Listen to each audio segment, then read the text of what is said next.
I had just moved to the city for a new job and needed a place to stay quickly. Finding a reasonably priced apartment with a good location seemed like a stroke of luck. The ad described a spacious 2-bedroom apartment in a safe neighborhood, shared with one other person. My future roommate, Ben, seemed friendly enough during our brief interview. He was a quiet guy, kept to himself, and worked late shifts as a nurse, which meant we'd rarely be home at the same time. For the first few weeks, everything went smoothly. Ben was polite and tidy, and the apartment was always clean and quiet. But then, little things started to seem off.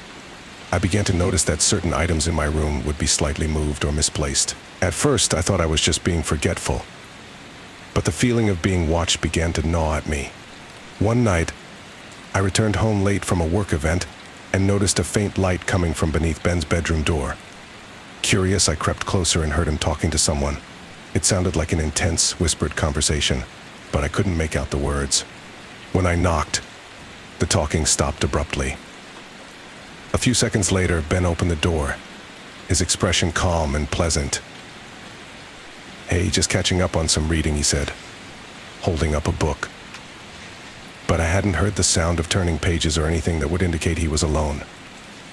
My unease grew, and I decided to confide in my best friend, Sarah. She suggested setting up a hidden camera in my room to see if anyone was coming in while I was away. It seemed paranoid, but I agreed. The next day, I placed a small camera on my bookshelf, hidden among my knick-knack-knacks. I went about my day, trying to act normal despite my growing anxiety. When I returned that evening, I eagerly reviewed the footage. My heart raced as I watched Ben enter my room, methodically searching through my belongings, touching my clothes, and even sitting on my bed for several minutes, staring at the walls. Feeling violated and scared, I decided to confront Ben the next morning when he returned from his shift. As I waited in the living room, I noticed a notebook on the coffee table that I had never seen before. Curiosity overcame me, and I opened it. Inside were detailed notes about me, my daily routine, habits, and even personal information I had never shared with him. Panicking, I called Sarah and told her everything. She urged me to leave immediately and come stay with her. As I hastily packed a bag, I heard the front door open. Ben was home. "Hey, what are you doing?" he asked, noticing my frantic state. "I'm leaving," I replied, trying to keep my voice steady. "I can't stay here anymore." His calm demeanor shifted, and a dark look crossed his face. "You found the notebook, didn't you?" Fear gripped me, and I bolted for the door, but Ben grabbed my arm. I struggled, managing to break free and run into the hallway. I could hear his footsteps close behind as I raced down the stairs and out into the street, where I flagged down a passing car. Sarah called the police, who met us at her apartment. I handed over the footage and the notebook. The investigation revealed a terrifying truth: Ben had been stalking his past roommates, collecting detailed information about their lives and habits. Several of them had reported feeling uneasy or finding their belongings moved, but none had ever gathered enough evidence to take action. Ben was arrested and charged with stalking and breaking and entering. As the police delved deeper into his past, they discovered a pattern of disturbing behavior that had been escalating over the years. I moved out of the city and found a new place, far away from the nightmare I had narrowly escaped. The experience left me shaken and wary of strangers, but grateful that I had trusted my instincts and taken action before it was too late.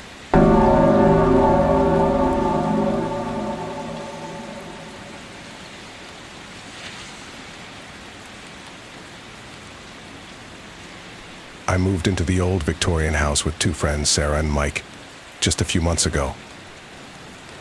The place had character creaky floors, antique fixtures, and a history that the landlord seemed hesitant to delve into. We were thrilled to have found such a spacious house for a reasonable rent in the city. It felt like a dream come true. It wasn't long before we started noticing odd things. At first, it was small stuff. A door we knew we'd closed would be slightly ajar, or we'd hear soft footsteps at night when we were all in bed. We laughed it off, blaming the house's age and our overactive imaginations. One evening, Sarah and I were watching TV in the living room while Mike was out with friends. During a commercial break, Sarah turned to me, a worried expression on her face. "Do you ever feel like we're not alone in this house?" she asked. I shrugged, trying to keep the mood light. It's probably just the house settling. But that night I couldn't shake the feeling that we were being watched. I lay in bed, staring at the shadows on the ceiling, straining to hear any sound over the silence. A few weeks later, Mike came home late from work. I was in the kitchen, making tea, when he burst through the door, pale and sweating. "There's someone else in the house," he whispered, his eyes wide with fear. I felt a chill run down my spine. "What do you mean?" I heard someone whispering in the basement. I went down to check, but there was no one there. We decided to investigate the basement together.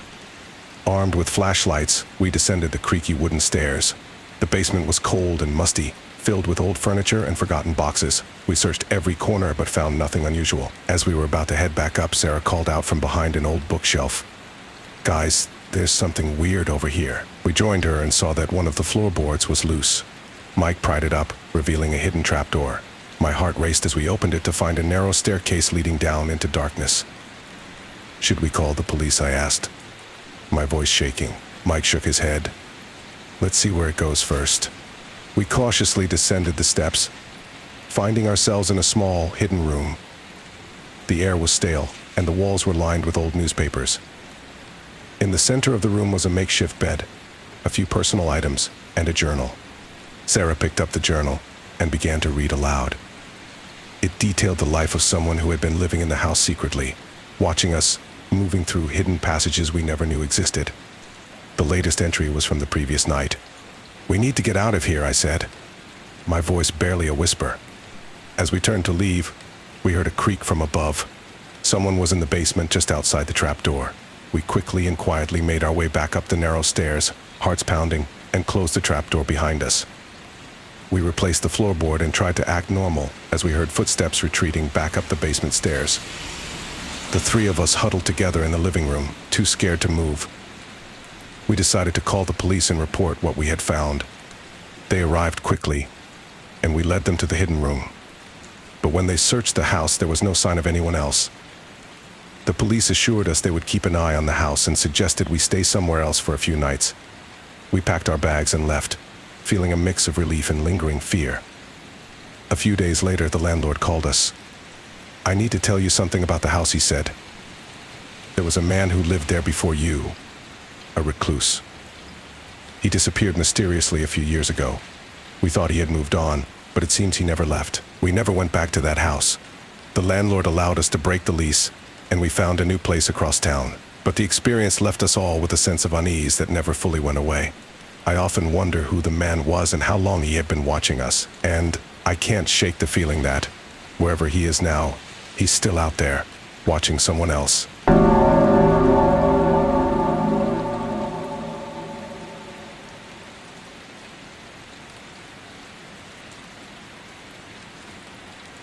Moving to a new city for my dream job was supposed to be the start of an exciting chapter in my life. Finding a place to live was the first challenge, and when I found a listing for a charming old house with an available room and a friendly roommate, I thought I had struck gold. The rent was affordable, and the house had character, classic Victorian architecture with creaky floorboards and an overgrown garden. My new roommate, Claire, seemed pleasant enough when I met her. She was quiet and kept to herself, but that suited me just fine. I was busy with work, and she respected my space. The first few weeks went by without incident, though I couldn't shake the feeling that there was something off about the house. I often heard strange noises at night, soft whispers, creaking floorboards, and the occasional distant thud. Claire brushed it off, attributing it to the house's age. One night, as we were sifting through old letters in the attic, we found a hidden compartment in the wall. Inside was a diary belonging to Claire's sister. The final entry was chilling. It detailed a growing fear of her roommate, who had become increasingly erratic and violent. "Oh, it's just an old picture of the house," she said, quickly tucking it away. "Nothing important." Curiosity gnawed at me, but I let it go. That night, the noises were louder than ever. I could hear faint crying and the sound of footsteps pacing outside my bedroom door. I tried to convince myself it was just my imagination, but sleep eluded me. The next morning, I noticed something strange. Claire had dark circles under her eyes and looked more withdrawn than usual. She barely spoke, and when she did, her responses were terse. I decided to investigate the house during my lunch break. hoping to find some rational explanation for the disturbances. I started in the basement. It was dimly lit and cluttered with old furniture, boxes, and cobwebs. As I rummaged through the piles, I found an old newspaper article detailing a gruesome murder that had occurred in the house years ago. A young woman, the previous tenant, had been brutally killed by her roommate, who had then disappeared without a trace. My blood ran cold as I realized the picture in the article matched the one Claire had been looking at. That night, the haunting grew worse. The whispers became clearer, forming words I could almost understand. The footsteps were louder, and my bedroom door creaked open on its own. Terrified, I grabbed my phone and recorded the sounds, hoping to prove to myself that I wasn't going crazy. The next day, I confronted Claire with the article. Her reaction was unexpected. She broke down in tears, confessing that she was the sister of the murdered woman and had moved into the house to find closure. She believed her sister's spirit was still in the house, unable to rest until her killer was found. "I've been hearing the noises too," she admitted. "I thought I could handle it, but it's getting worse. I think she's trying to tell us something." Determined to help, we spent the next few days researching the murder, hoping to find clues that the police had missed. As we dug deeper, the haunting intensified. Objects moved on their own, and we both experienced vivid nightmares of the murder. One night, after a particularly long day at work, I returned home to find Claire sitting at the kitchen table, staring blankly at an old, faded photograph. When I asked her about it, she seemed startled, as if she hadn't noticed me enter. The diary ended abruptly, but it provided us with the name Michael. With this new information, we went to the police. They reopened the case and discovered that Michael had been living under a false identity in a nearby town. He was arrested and eventually confessed to the murder.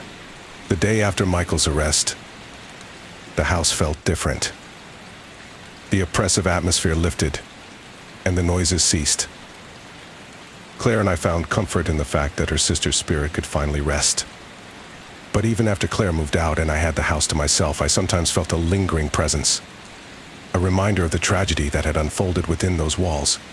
Some nights I still hear the faint whispers and soft footsteps, a haunting echo of the past that refuses to be entirely forgotten.